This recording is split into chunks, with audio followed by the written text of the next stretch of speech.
shit.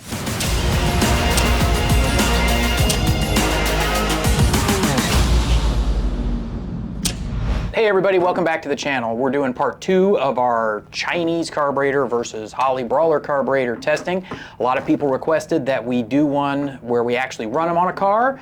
So that's what we're doing. Here you go. So the question is, are these carburetors the same? We kind of answered that last time. No, they're not.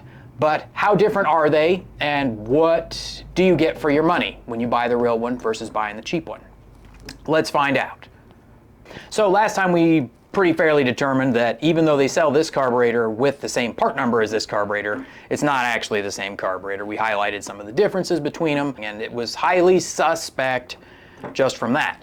But everybody wanted a video, so here we go. We took a couple of tries to get the video that we wanted with these carburetors and to give this carburetor the fairest shot possible versus the real deal that I have a lot of experience with. So it took 2 attempts. The first attempt, we just ran the carburetor as it comes from China, pulled it out of the box, put it on the car. We had a host of problems, most notably leaks. We had a lot of problems with leaks. We had leaks from the accelerator pump area, you know, both of them leaking really badly. We'd anticipated in the other video that the bowl screws would leak because they had these smashed gaskets on them, and they did. We fixed that by replacing the gaskets. We had to ultimately take these off and have them, there's damage to them, and we ultimately had to have them planed to keep them from leaking. And we also changed the gaskets to Holley style gaskets. The gaskets that come with these are really thin, and the action on them isn't very good either. So you don't really get as good a pump shot as you could. So we put the Holley gaskets on here. That's highly recommended in any case. So we put that, you know, so after fighting through all that, we put the carburetor on the dyno and ran them back to back. We ran my carburetor versus this carburetor. And it didn't go well. The carburetor that was on my car to begin with, of course, made 375 horsepower or whatever, and turned out really well. Which was not a surprise because that's the way it runs in the car. This, you couldn't hardly get a pass out of it. It would just go crazy lean. It would do all kinds of stupid stuff. It would idle and run and, you know, maybe dink around at like 5% throttle. But once you got into it more than that, it just was not happy. So after all that, we ran out of daylight and we ran out of dyno time. So we had to back up and try again. So for our second try, because we really wanted to get you guys a video with a working pass and give this carb the best shot possible, we decided to take a copy, just copy all the calibration parts off of my working carburetor and put them on this one. As I said in the previous video, none of the jets, bleeds, squirters, any of that stuff on this are marked. You don't get a calibration sheet, you don't know where you're starting from. So we decided to at least give us a baseline. We would just take all those parts and copy the tune setup onto this carburetor. So this carburetor is effectively the same as mine, as far as that goes. When we went to change the jets, to copy the jets off of my carburetor, we found that these have a metric thread in them. They're not jetted the same as a standard Holley jet. It's close, but it's not the same. So you can't use a standard Holley jet in these unless you tap it, which is what we ended up doing. We ended up, you know, tapping all 4 of the jet holes for the Holley jets. We put my Holley jets in it. Great, no problem. The power valve, we put the 4.5-inch power valve from my car in this one. We also ran into some trouble with the squirters, and, you know, a couple of things about them that I'll show you on here. The Chinese squirter comes this way. It's not a standard Holley squirter. It doesn't have the beveled edge here like a Holley squirter does. It doesn't have the screw with the bevel on it like a Holley squirter does. And of course, we still don't know what size it is. So I put the Holley squirters on here, but you have to buy the screw also, which is not a small investment, you know, for a screw. They're expensive. So you have to buy the Holley screw and the squirter, which adds unnecessary expense in my opinion. So the other thing we ran into with the squirters is these squirters are machined with little pegs on the back of them, and the purpose of those little pegs on the back is to go up against the vent tube casting, and that makes sure that the squirter is shooting the stream where it's supposed to go.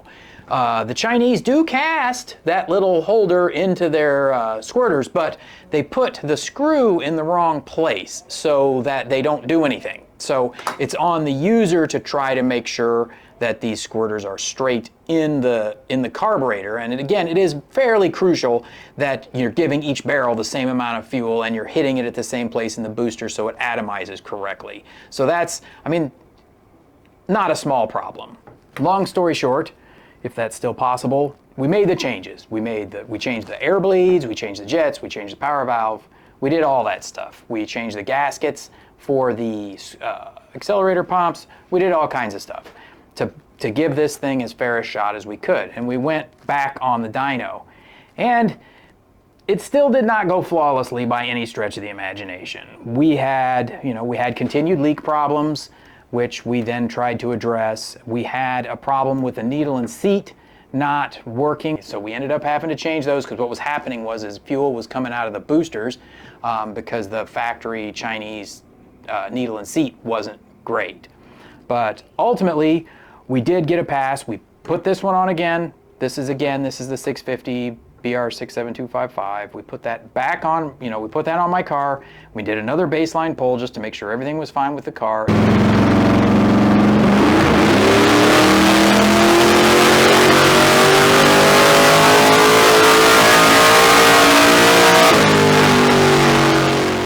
It did exactly the same thing it had done on the previous attempt, and then if I didn't add this before, this carburetor works really well on my car, and I have about 2 hours of tune time in it total. And it's been 6:11 in the 8th on like the first pass with the nitrous. So this carburetor works really, really well. But finally, the moment of truth. We had this, we had it to where it was on the dyno, we had it to where it would run, and then we gave it a shot.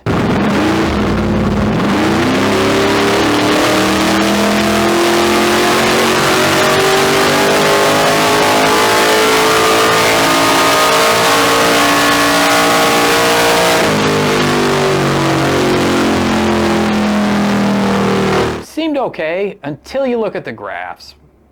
The graph for this carburetor just doesn't fuel very well at all, and it cost a bunch of horsepower. So, I mean, you can see the results here. Cost a ton of horsepower. If all that you get out of upgrading to the real thing versus this is the horsepower difference, that is the cheapest horsepower that you will ever buy for your car. But as you can see, this is a lot of work to make it right.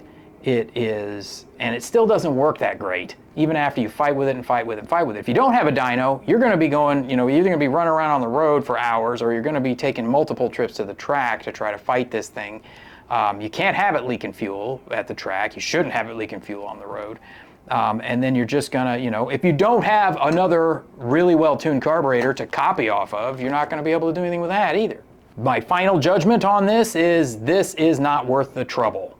It's given me more trouble than I've ever had tuning a carburetor in my life. I've never had so many weird difficulties and end up with such a poor result at the same time. In case you're wondering why I make this video, the reason is, I sell these, I deal these carburetors, but it should be noted that I could deal these carburetors too. I have them offered to me. I could import pallets of them from China. The margins on them are really good. You can make really good money selling these. But I don't want people to have a bad experience with my company. And when you call Scram, you don't get a phone menu where we hide behind. It's like you get a real person, and if you've got a carburetor problem, the real person you're going to be talking to is me. So I don't want to sell you a problem, no matter, it doesn't matter. I'm not saying you have to be Mr. Rich Guy and spend a ton of money on a carburetor to have a good result, but I'm saying that this is not a good way to save money. This is a trap. You're meant to think that you're getting the good product, but you're not. You're spending a lot less money, but you're not getting any value for that money at all. And ultimately, if you're ever going to make your car work the way you want it to, you're going to end up having to spend the money again and buy the real thing anyway. So this carburetor is not going to get run on anything. Does anybody maybe have some ideas about how we could creatively destroy it? That could be fun. So I'd love to hear it. If you've got an idea, let me hear it. Thanks very much for watching.